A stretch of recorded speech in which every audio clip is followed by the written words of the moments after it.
Welcome to the Gentleman's Talk, where the podcast talks about a man's battle with mental health, his personal experiences, and his journey to be a better soul. Hosted by James Dean Littlejohn.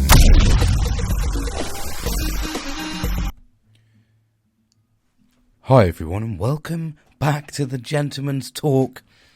I'm here on Sunday, and it's my reflection day. It's a day I look forward to. I actually focus deep down on myself and really look inwards on this day. And I choose through, through my passion to share that with you. I think it's a really important phase. There's so much that goes on in life that it's really important to be open, be honest, and find ways to look after ourselves. And reflection for me is it's a really critical phase to my mental health, or rather my well-being, which incorporates really good mental health. And for me, reflection, and I know I spout on about this all the time, it's because it's so important for me. When you find that thing that works for you, you have to stick with it. And if you've listened over the many hours, you'll see that I talk about the same thing. I don't spin it in slightly different ways, but I put different scenarios to hopefully find things that are relatable. But it's really important that when you find that thing that helps you, that makes you feel good, that you can manage, you have to hold on to it. You have to nurture it. You have to look after it. But most of all, as I've said before, when you do something for 3 months, that is when it becomes a learned habit. That's the point when it becomes natural. And I think that I'm proof in the pudding there. You know, I've been doing this for the best part of 11 months now. We're into the 11th month. Can you believe it? We're almost going to hit a year where I have spoken to you nearly every single week. That's almost coming up to 52 weeks. Look at me doing the maths. So it's a really momentous time. It just goes to show that when you stick to something that you enjoy, you watch it grow, and it really does. Do you know what? When I first started this podcast, I wasn't confident at all. I've always been a social person. I've always enjoyed talking, especially about subjects that I know, because I like educating. I like educating myself. I like helping other people. And this whole journey really is kind of proof in the pudding for me that I've grown. I've grown as a person. I've grown in terms of my understanding of life. I feel a lot stronger than I ever have. It's all just positive stuff. And it's all, yes, like I said, I have my good days and I have my bad days. I'm not going to sugarcoat it and make it sound like, oh God, yeah, it's all over, because that would be false of me. But at the same time, I need to emphasize more and more the positivity on why we do this, why we reflect, why we do the things we do that we incorporate into our life, why we want to make them a learned habit. Because once they become a learned habit, it's natural. We do it without thinking about it, and then we're naturally staying happy. It's almost like sort of providing an automatic response, isn't it? You know, it's almost like it's just, you know, when you think, you don't naturally sit there and actually think, I'm going to move my hands now. You can be talking and you'll naturally move your hands. You naturally breathe. You naturally blink. All of these are functions. These are all done through repetition and habit, and obviously, you know, we need to do it. But there's no difference to what I talk about with adopting that ethos, doing something that makes you feel happy, that makes you feel calm, content, and brings your well-being back into balance. Because when you do that, you don't have to continuously maintain. You can just add in new ways, new dynamics, new hobbies, new learned skills. You can do that. And that's when we evolve as a person. Because, like for me, reflection is just part of what I do now. I just absolutely love it. It's a daily routine for me. It's an activity I incorporate into every aspect of my life. Right down to, I was a little bit probably, I'll tell you, something happened this week. Right. So, as you all know, I'm a really open and honest person. And sometimes I've probably a little bit too honest for my own likings, but I don't mean it in a horrible context. But do you know what? For me to better myself and to better my surroundings and be a better person, I find if I'm open and honest when someone's done something to me. Now, I'm telling you this story because I want you to know that although there was a negative and a positive to this story, it did end up with a better positive. And what it was I was out during the day. I was a little bit irritable yesterday. Well, not irritable. I was a little bit tired, and I hadn't eaten. We went out shopping, etc., etc. And my wife had made a couple of comments. She basically, what was it she made? I'm trying to think of the first comment she made. I can't remember the first one, but there was a first one that annoyed me, and I just kind of let it slip and just went, whatever. I was in an irritable mood, and then we went home, and I called my daughter. Now I do call my daughter in a little bit of not an angry way, but I've got a deep voice, so I kind of like say it in a commanding way. So I've been told off a few times for talking to my daughters, like as if to say, when I say her name, I'll say it like quite loud, and it's got a certain tone that means like, I want you here, but, just get here, don't piss around, because I do that because my kids, and you'll probably relate to this if you've got children. When you tell them something, if you're nice with them, they just fucking ignore you, and you like end up going upstairs, and then you're like, I didn't want to walk upstairs, I just wanted a quick chat. So I just say it with assertiveness now, and just go, fucking get it done, get here now. Anyway, and I did that at the bottom of the stairs. So my wife made a comment to me. She went, James, why'd you do that? Why'd you have to talk to them like that? And I was like, bearing in mind, I'd heard this comment so many times because it's the way I talk to the girls. And I don't mean it in an aggressive way. Genuinely do not. I just say their name. So I would just say, James, or do you know what I mean? That's quite loud, but I would just say that was my name. I'd just say it, quite an assertive voice. Anyway, it's hard to explain, really. It's hard to express. But anyway, I'm going to fucking lose track of it. So, but she says it all the time. And I went through the day, and it did bug me, but I didn't let it bug me. So I just kind of stayed out the way, and she made a couple of little comments saying, like, oh, are you a bit irritated with me? Sorry, I feel like you don't like me today. And I was like, no, it's not that I don't like you. Just moving on. So we went to bed, and then like I said, I was an open and honest person. And I said, you did. You irritated me a little bit today. You were a little bit irritable with the comments you made, and I'm not sure why you made those comments. And anyway, we had a discussion. She said that hurt her heart, which I could probably understand. You're all probably thinking, fucking hell, mate, that's a bit brutal. But I just wanted to be open and honest, and I explained why. And then she turned around and she said, well, okay, so to move, and this is where the positive comes in. She said to me, okay, to move forward, can you explain to me what specific things I did to irritate you? And I explained the two scenarios. So I apologise, I can't remember the first one. And it's because it's dealt with, so it's really... The second one was just annoying because it was quite a repetition thing. And so we had the discussion, and I explained what I'd done. And she said, okay then. And then she said, but you do talk to the girls like that. And I said, I can't help that. That's just my personality. I said, like, I can try, but it's not even my personality. It's just the way that I command. It's just my deep voice. I can't tone it down, because when I tone it down, I sound horrendous. I'm like, Tegan! She said, go with a high-pitched voice. She says, talk to the boys, my dogs.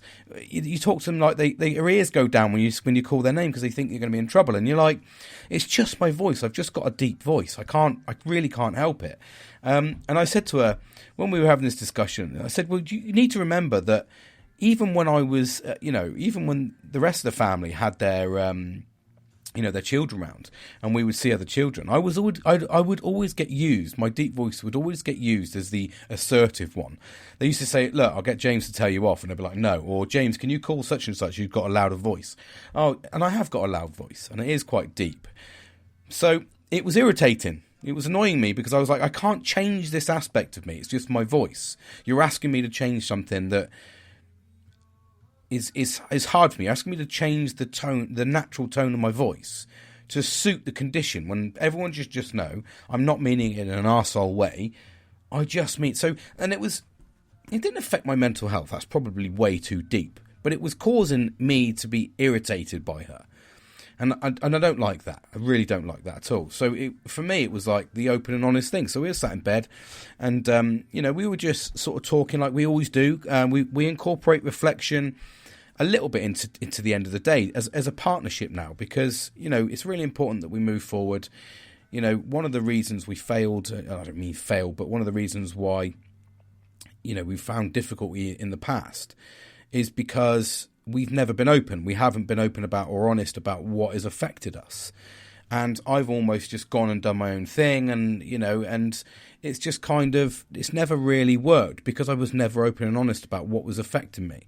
So as a moving forward stage, and I've done this a couple of times, and I know that you're probably thinking, Christ, this only, and I will caveat this straight away that I do it with, tactfulness. I'm not going to go in and say, oh yeah, you fucking irritate me today. I'm not like that at all. It's a full adult conversation. And it's really, I must address that because that's the importance is I'm in a better place to be able to do that. And the reason I say that is because with the whole journey, the whole place I've come from, the whole place that I've been, the nastiness you've heard over the plethora of episodes of the dark place I've been and the way I used to treat people around me. And the thing is with mental health, that is what happens. You display anger, frustration, and it becomes a very, very negative, horrible place. It becomes a place of unpredictability. It's just not a nice place because it is so unnatural. It's almost like feeding the devil. And depression is just when you have depression, you know you have depression.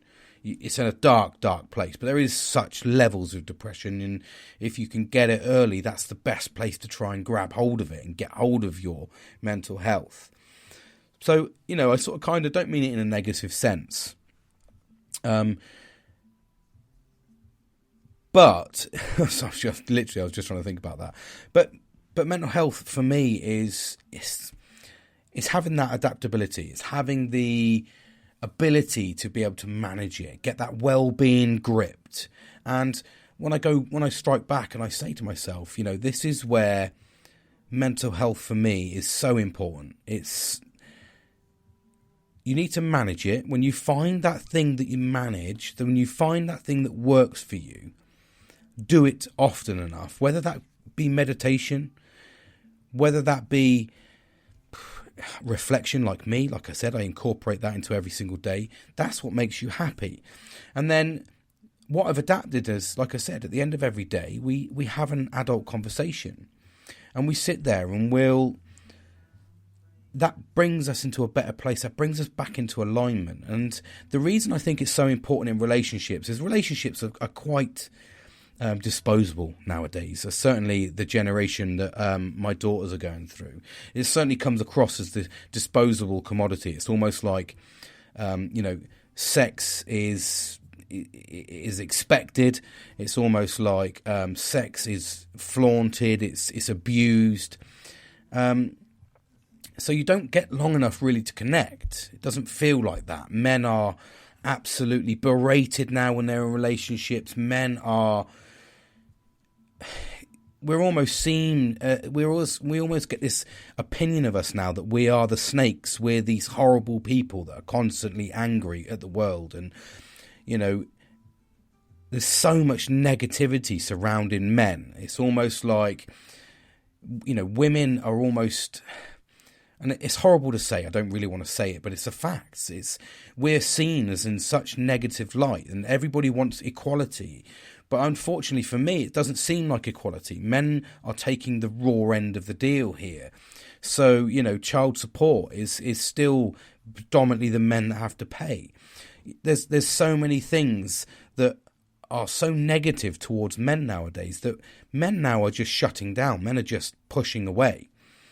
And I wanted to save that because I've been in an unfortunate place where mental health for me, it ripped me apart. It pushed me away from everybody. It drew me into a negative place. It surrounded me with toxic people that didn't care about me for who I am, didn't care about me for what I brought to the table. Well, yeah, they did. They cared about what I brought to the table because a lot of the time they take advantage of you. And you're very vulnerable when you have mental health problems. more vulnerable than you'll ever be, because the world seems uncertain to you. So I've incorporated reflection into everything, and this is where I talk about reflection for me works.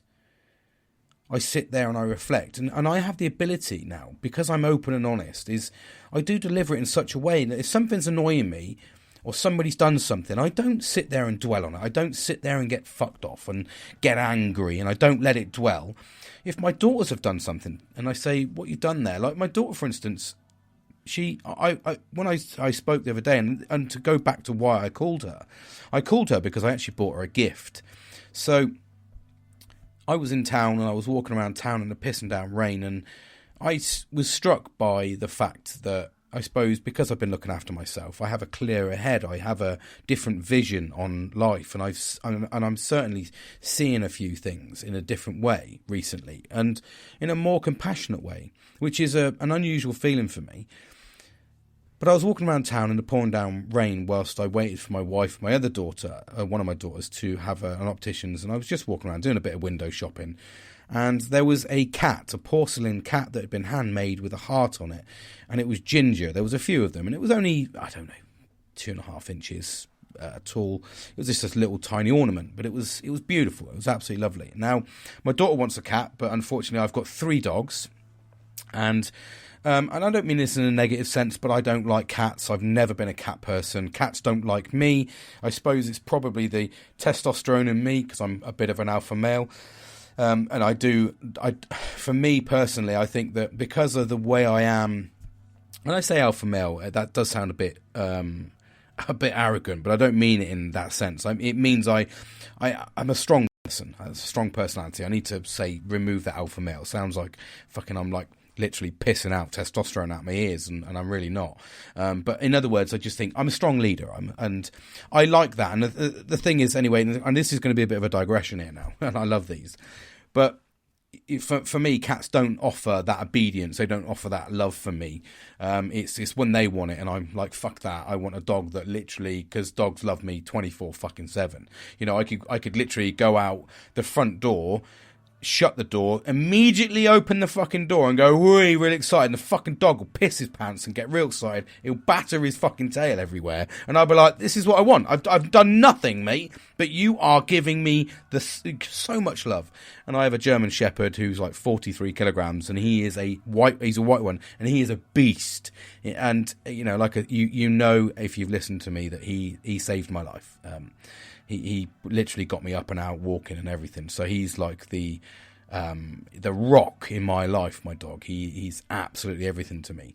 And it's very difficult because he's a bloke, and because I'm that strong alpha, he doesn't like getting close to me because I'm his boss. So I want the closeness, but he absolutely doesn't. He's a female.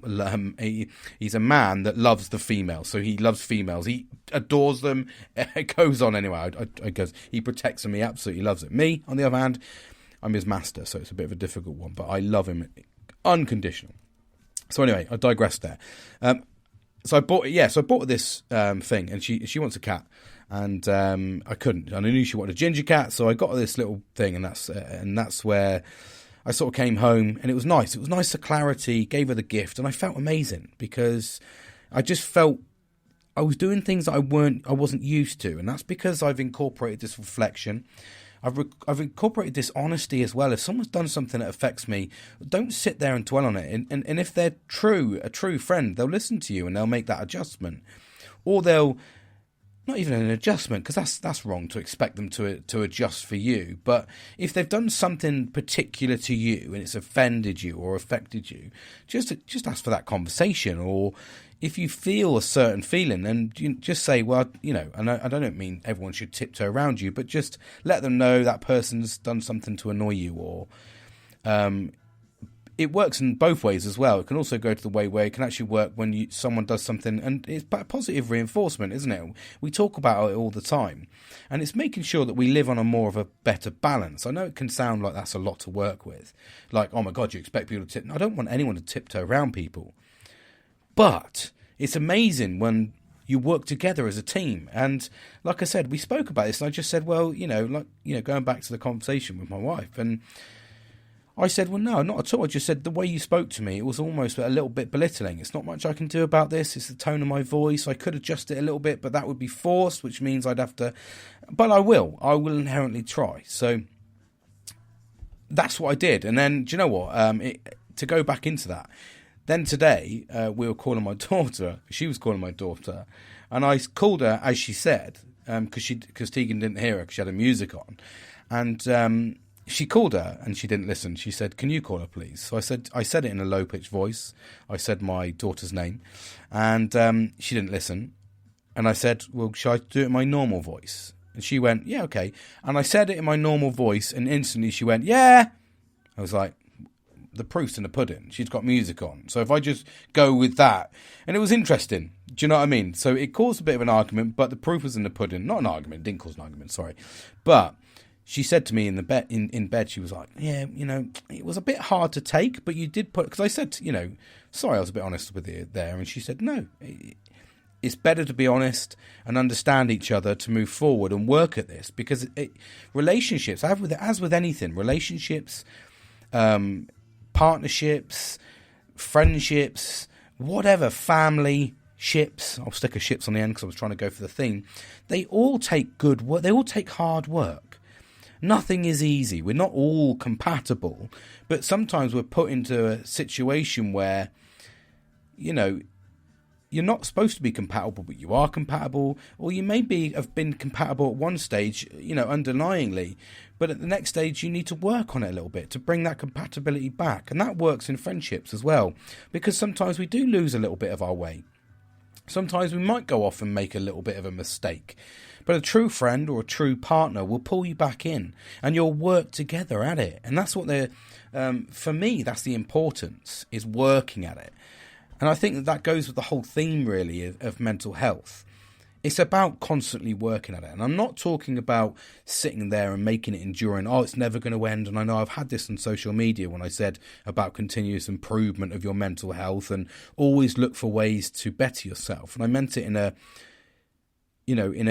sort of pragmatic way, really, or practicable way, in the sense that, once you find something, for me, reflection works fantastically. So I know that makes me think. What it is indirectly done is, before I send emails now, I always put them in drafts and come back to them. Or whereas I'd sent emails out, the night before with a little bit of passion, I don't. I stick it in drafts and deal with it the next day. I've changed my whole effect or thinking outlook because I reflect quite heavily, and I reflect about everything. I reflect about my past.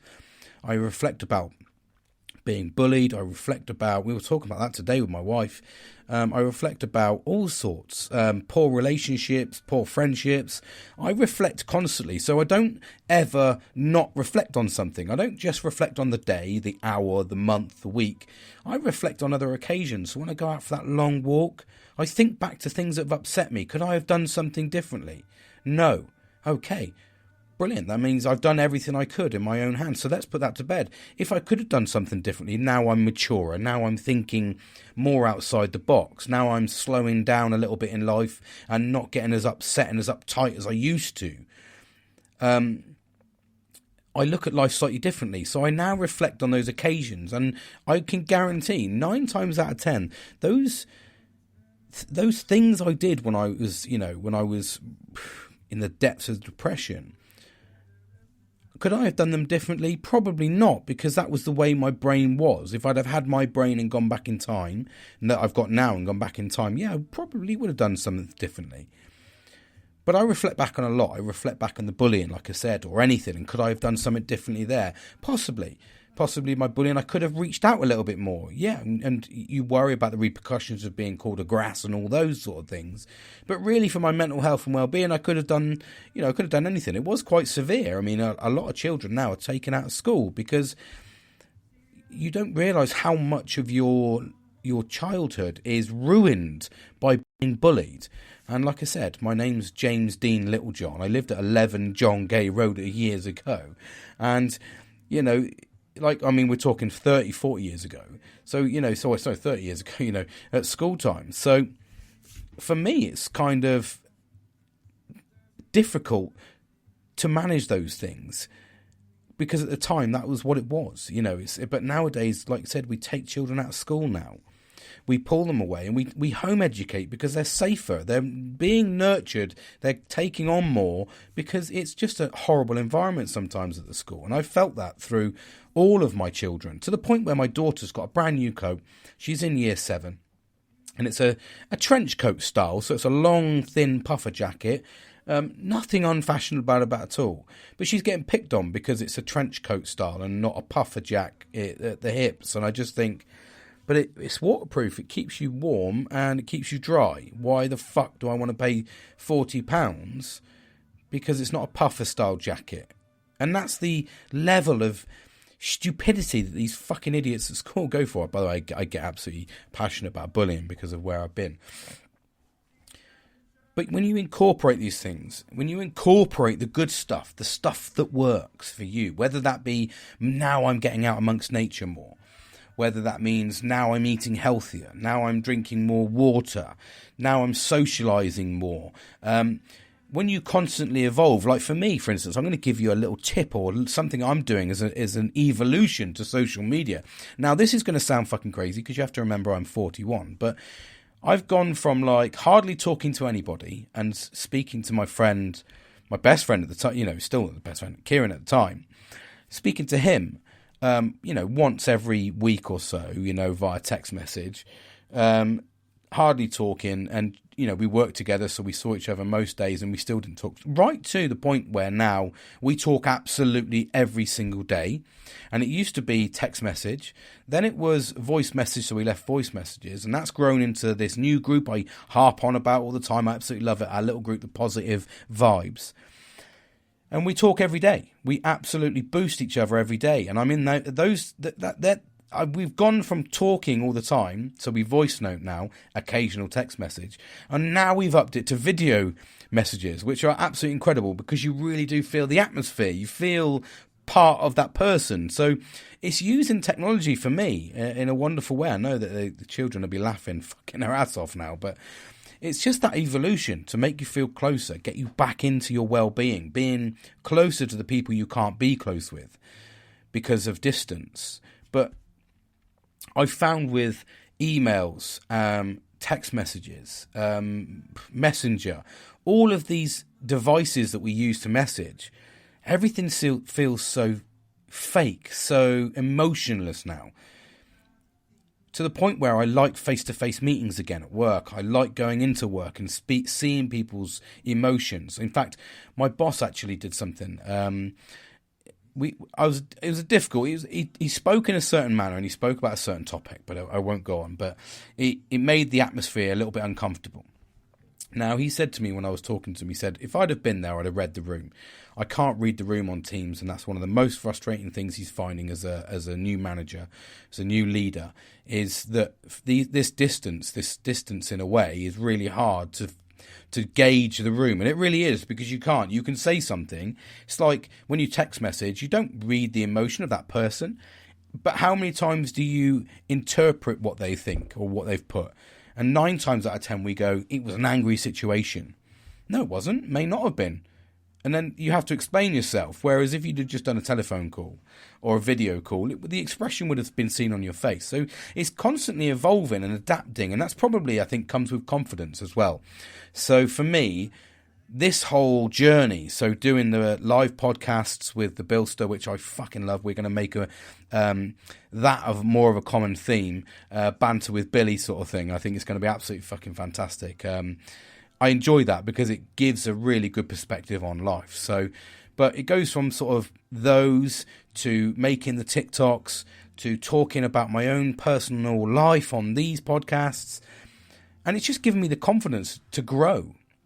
It's given me the ability to want to help more people. And at the same time, it's given me the ability to feel part of society again. It's wanting that face-to-face. It's wanting the memories again. It's given me that. All of this whole process so far to date since January, it's just been positivity. Yes, I've had some real fucking horrible times and I've spoken about some real dark times. But I feel there's a turning point. I feel that there's a way to say there is statistics. We can be sad about this, but we can make a difference to turn those statistics around, because they grow, and they are growing more and more than ever before, because it's a tough place out there at the moment. And, you know, mental health is on such a decline at the moment, but there is ways we can speak out about this. There is ways we can talk about this, and that's what I'm trying to do. That movement of saying, I've been through this, I've gone through that, I'm still going through this, I'm still on antidepressants, I still take medication, I still have to do X, Y, and Z to look after myself. When I let those things go, like unhealthy eating, I didn't have a very good week eating healthy last week, and I'm feeling it now. I'm feeling bloated and horrible. I feel actually like a fucking lead balloon. So it's back on straight away to getting myself sorted. And I think that's the foundational, the movement in yourself comes when you start seeing the positivity from engaging properly with your well-being, being true to yourself. What is you? When you forget and you strip away all the bullshit of society, and you just do things for yourself and the people that are around you that are giving you what you're giving them, and it's equal friendship, it's equal partnership. When you start doing that and you start opening up and you'll become honest, you evolve as a group, as people, because you have to. And that's what we nurture, in that positivity around us. And I'm seeing this clear as day, absolutely as a sunny day down the beach, no clouds, that clarity, you know, on the Mediterranean where the sea is like a piece of glass. That's how I'm seeing, excuse my French there, that was my voice.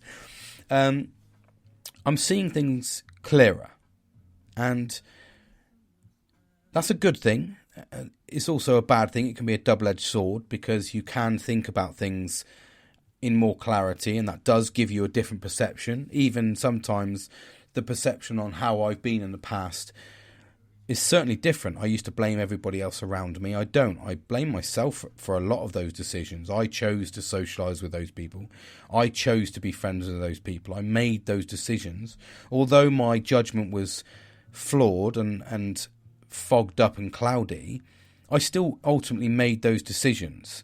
So, and that was because I didn't do the right things along the way. I didn't get the right work-life balance. I didn't get the right well-being. I didn't give myself the time it needed. I didn't listen to my body when it sat there saying, James, your muscles are solid because you're stressed.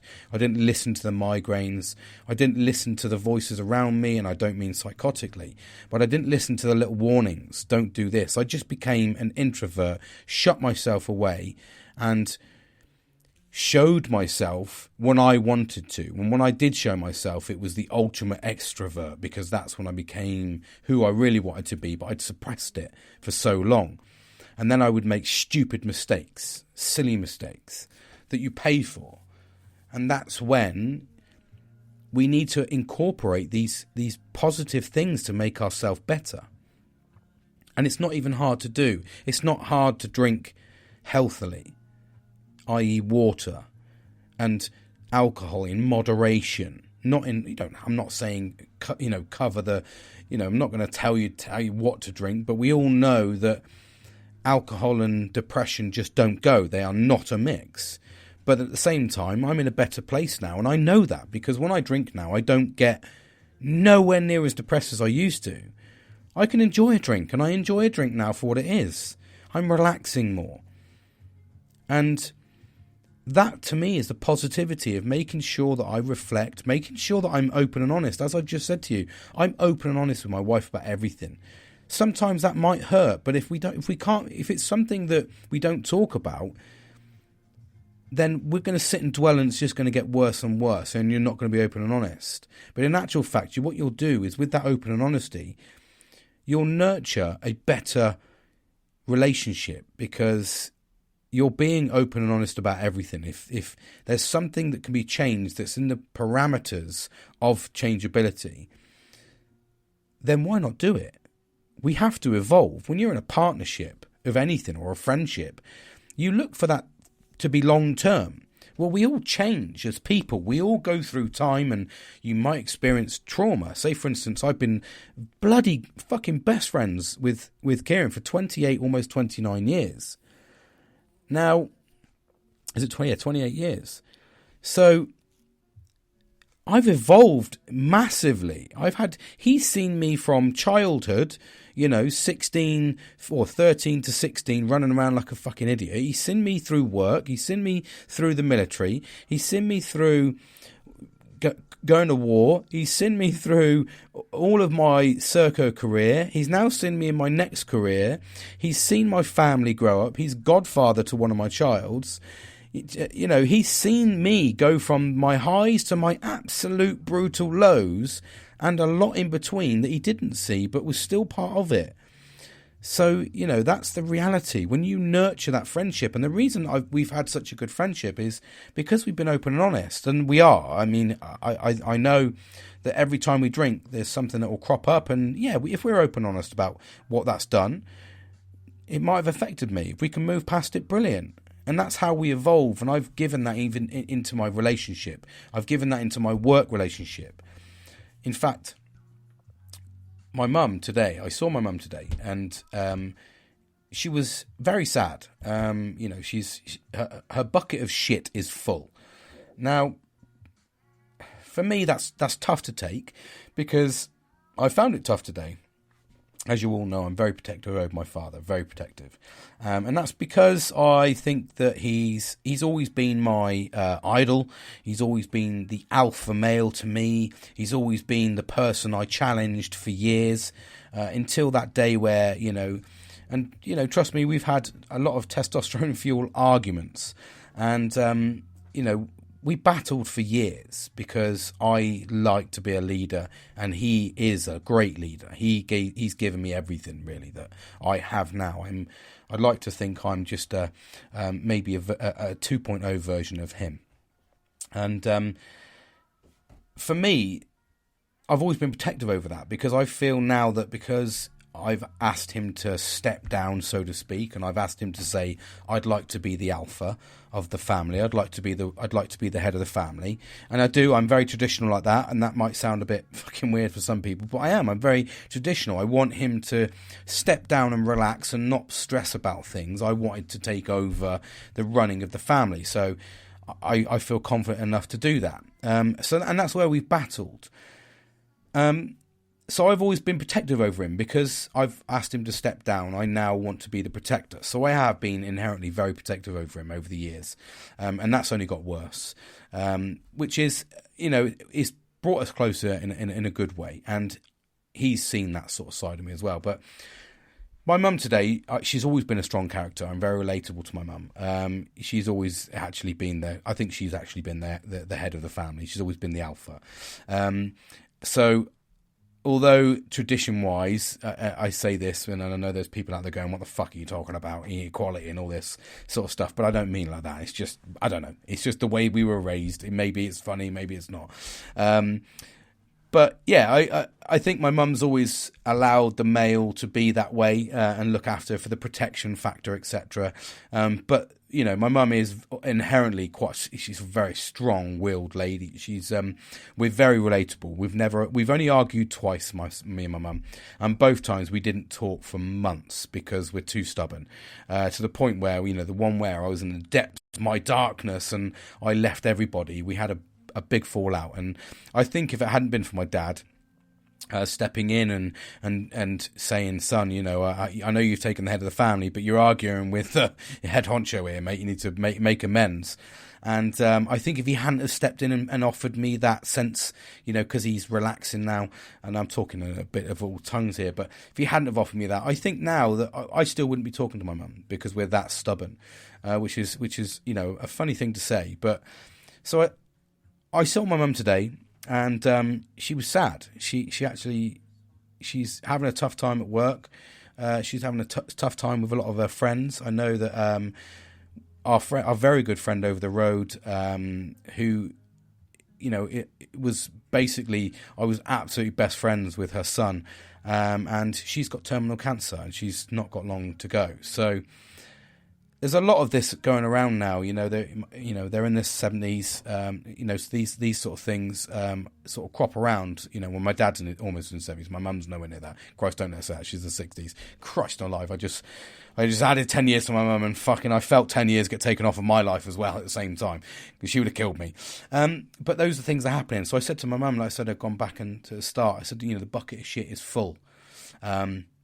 So now's the time to look after yourself. Now's the time to step back and look after your well-being. And we had a brief conversation, and I ended up coming back, and I rung my mum, actually, because I was like, I was really worried. I was like, Mum, this isn't like you. You're strong. You're moaning, not moaning, that's the wrong word. You're getting upset, emotional about things that normally you would deal with. So, for me, that to me is a big alarm bell, to say that your bucket of shit's full. You need to take a little step back away from work and manage your mental health, get that work-life balance back in alignments. And we had a really good conversation for about an hour, actually. And it's unusual for me and my mum to do that because, like I said, we're not massive talkers. But we, obviously she's my mum, so I love her impeccably, she's definitely sorry. But it's important to make sure, and I felt very strong today, so I rung my mum and I said, look, we need to help each other out. Let me offer you some advice. Let me sort of listen to you if you need to, someone to talk to. And I think that's what's happened along this way, It's been interesting, and I'm enjoying it because I'm seeing the positive side of things. But what happens is when you see the positive side of things and you look after yourself, you incorporate all this stuff, you become stronger.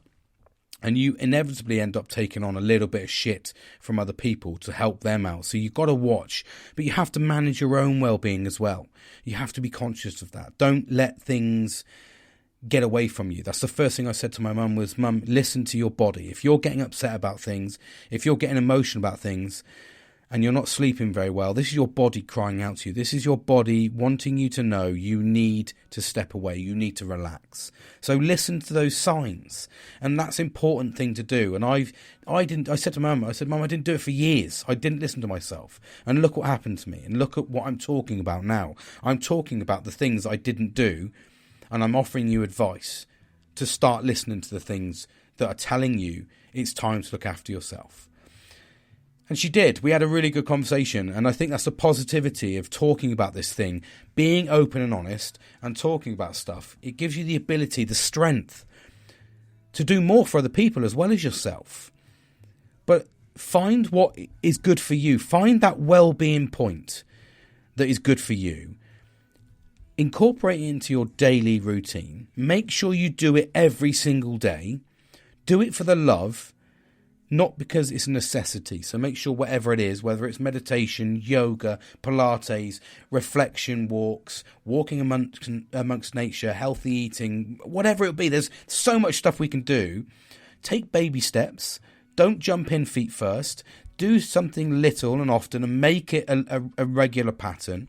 I've certainly found that I actually enjoy drinking water again. It's really quite nice. It sounds a bit crazy, but when you're used to just drinking fizzy drinks to give you the sugar hit, because that's what I was sort of craving, was Pepsi Max, chuck sugar down me. My snacks would be sweets or something like that. I wasn't looking after myself. But since I've been finding fresh fruit is the thing where I get my sweet kick from, I've been using the old air fryer to make these little oat baked cookies with protein powder and stuff in them. For all these things we do, I do these now naturally. So I naturally try and look after myself. I recognise when I'm not looking after myself. And I'm adapting and overcoming all the time. And it's giving me the strength and fight every single day. I don't know what happens. I don't know what's around the corner. I do not know. But what we try to do is manage these things to give us the strength on those days where it's dark, on those days where it's horrible, and I know that I have some coming up soon. I'll have the strength, the openness, the honesty to tackle it and share it. And ask for support when I need support.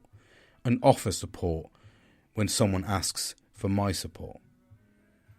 That's what happens. That's what we nurture. That's what we're adapting and overcoming with. That's why we sit and we talk about this all the time. That's why I say let's be open and honest with the people that care. Let's evolve. Let's better our friendships. Let's better our relationships. If something's playing on your mind, if you're a little bit stressed at work, you're absolutely crazy, the last thing you want to do is think about sexual intercourse. Well, how many relationships have failed on that alone? He doesn't like me. Oh, he's not. He's normally, his testosterone's fueled through the roof. Maybe you haven't got that same sex drive. But talk, be open with the partner.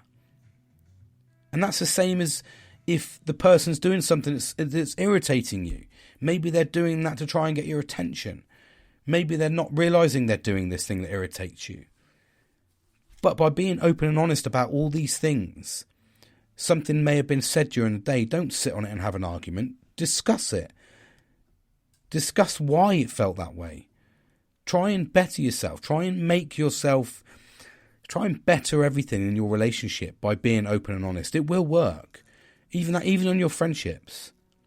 This is what we're evolving. Open and honesty. Well-being. Because none of those things fit with depression, stress, anxiety. None of them do. They always get hidden. They're the first things that get hidden. You lie. You hide. You're shy, you're introverted, you're angry though, you're explosive. Everything is not what it's meant to be. So let's work on these things. Let's adapt, overcome, become friends. Look out for the right people, nurture the right people. And that's why I constantly beat the drum about making sure that the people around you are similar-minded, are on that same path. Make sure that everyone around you is on that same path as you in some sort of shape, way or form. Because then you can work together. You can collaborate. Because we get so much... It's quite disheartening. We get so much lack of continuity, lack of cohesion in today's generations. It's all very selfish. But in actual fact, when you reach out, you can reflect quite heavily on the days of past where communities used to come together. We don't do that nowadays. We are very isolated. But by embracing the right people around you, you're better in your life all the time. You're making better memories. You're doing it with strength and fun. And that's the main thing. Absolutely is. I'm going to stop there, though. I don't want to drone on too much. But it was really just to sort of explain, really, that depression, if you don't look after yourself, as I always say, can strip away your future. It can take away your happiness. It's not fixed and focused on generations. It's not fixed and focused on types. It absolutely happens to everybody. It can happen to everybody or anybody. If you don't manage your mental health, your well-being, and it gets out of control, you can become one of these horrible statistics.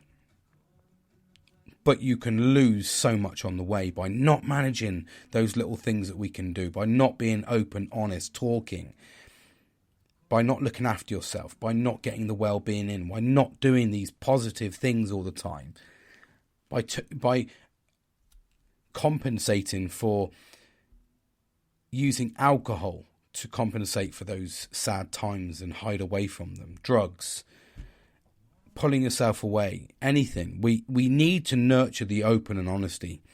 We need to nurture how we feel, because then you work as a unit, as a controlled unit. Every time I say you can work as a unit, I go, you can suck my unit. I'm sorry. And it's really amazing. And I feel very, very privileged. The reason I can talk about this in such depth is because that's what I've been doing. I have an absolutely amazing friendship group. Absolutely look after each other all the time. And we're there for each other all the time. I've got an absolutely great family. And I've got an amazing... My well-being is just... I go through, I get good times, I get bad times, I get stress, I still get stress. But I'm trying to look after myself constantly. I take the small wins now. I look after the small wins and I make sure that the people around me are the right people. I never look at it as a negative. If the right people aren't around me, then we move on. We take it as a chapter in our life.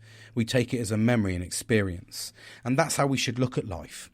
Maintaining that positivity. But you have to want to do this.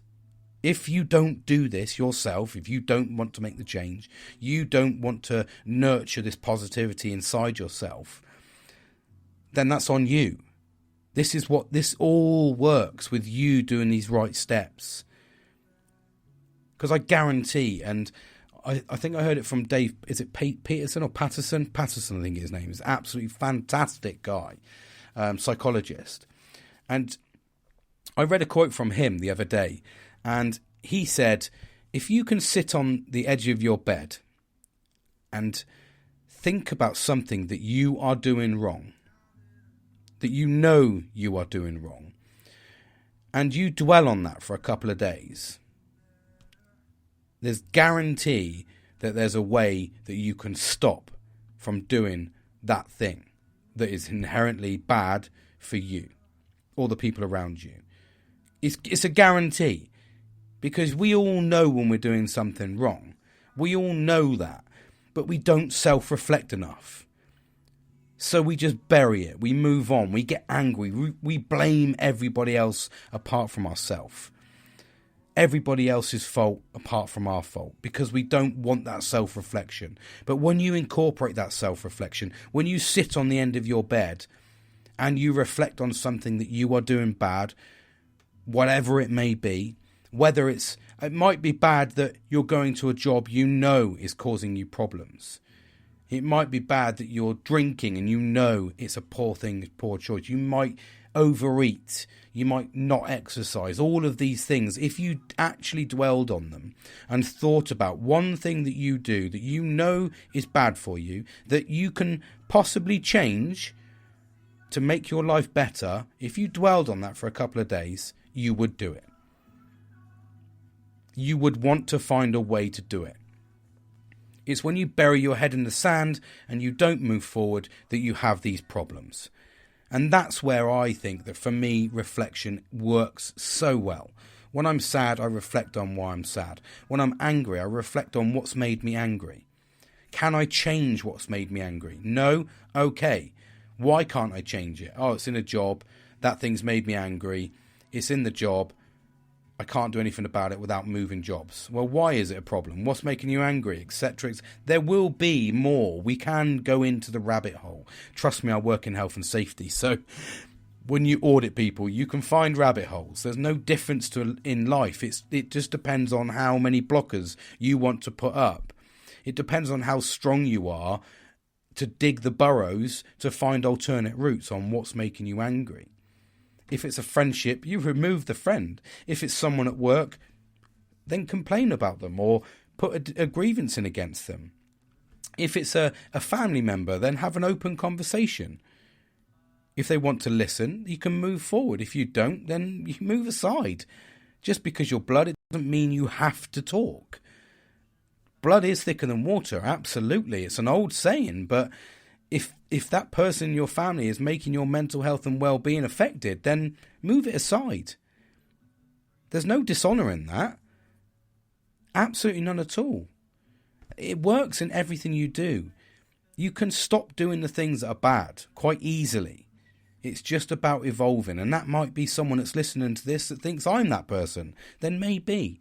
And I've had that. I've been on the other side of that. I have actually had 3 people completely shut me out of their life before the start of this journey, and it did affect me. I've spoken about it before because I didn't understand why. But like I said, it's not my decision.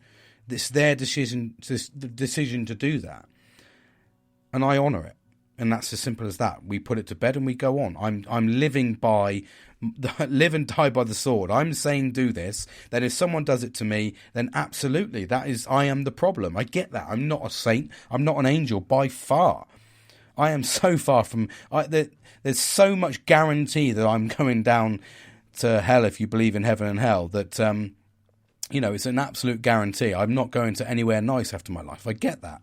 I made those life choices, and I'm doing everything I can to undo those life choices and make those life choices better and better my mental health and well-being. Abso-fucking-lutely.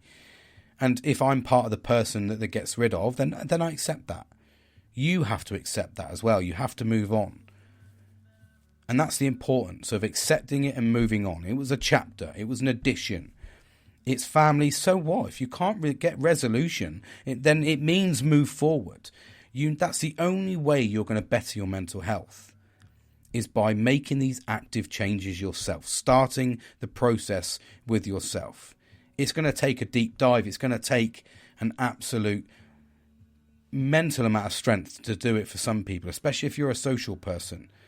But I guarantee when you remove the fakeness from your life, when you hang around with the people that really want to be with you, your life's just naturally better anyway.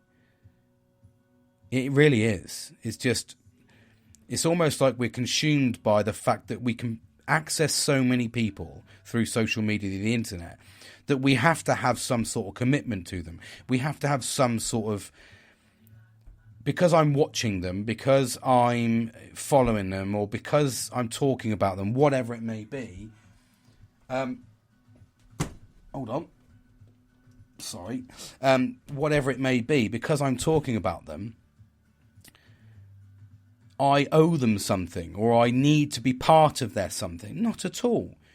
You can pick and choose how much you want to be part of their life. Like I said to you before in previous podcasts, give the same amount of percentage that you get. And if you give more and don't get more, cut it away. If you stop giving more, don't be expected that the other person, if you stop giving, or you start giving less, then don't expect the other person to carry on. They will drop naturally. That's what you're putting in, like for like. You get out what you put in, and that becomes everything in life. If you put 110% into life, you will get 110% out. Admittedly, you're going to get some failures along the way, because we all make mistakes. But whatever you put in, you get out. Just remember that.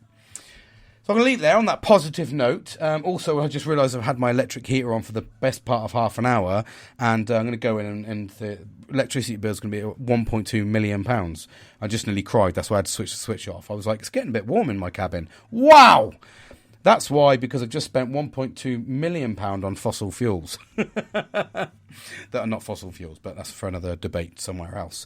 So, I'm hopefully going to get a nice banter time with Billy this week. A little bit of a live podcast. So look out for that. I'm loving this journey. It's hard sometimes to make it sound positive. It really is. But it's just trying to make it inspirational. It's trying to make it to the point where we can do this. We're absolutely just remembering it's all about nurturing the right things. It's all about looking after yourself and doing the right things for you to have a better life, and ultimately walk around with a smile on your face instead of a sadness. That's what we're gearing for. Just remember, it can happen to absolutely everybody as well. Anybody, any age, any gender, anything. Any person can get sad. So look out for the signs and reach out to the right people. That's the most important part. Nurture the right people around you as well. And make the effort as well. There's so many things we should do, isn't there? But you know what I mean. It's all stuff we should be doing as natural human beings anyway. We just lose a little bit of track sometimes. And sometimes we need someone to just say, crack on, get it done. Anyway, I've droned on enough. I'm digressing. I'll speak to you all soon. Take care. Love you all, guys. Bye.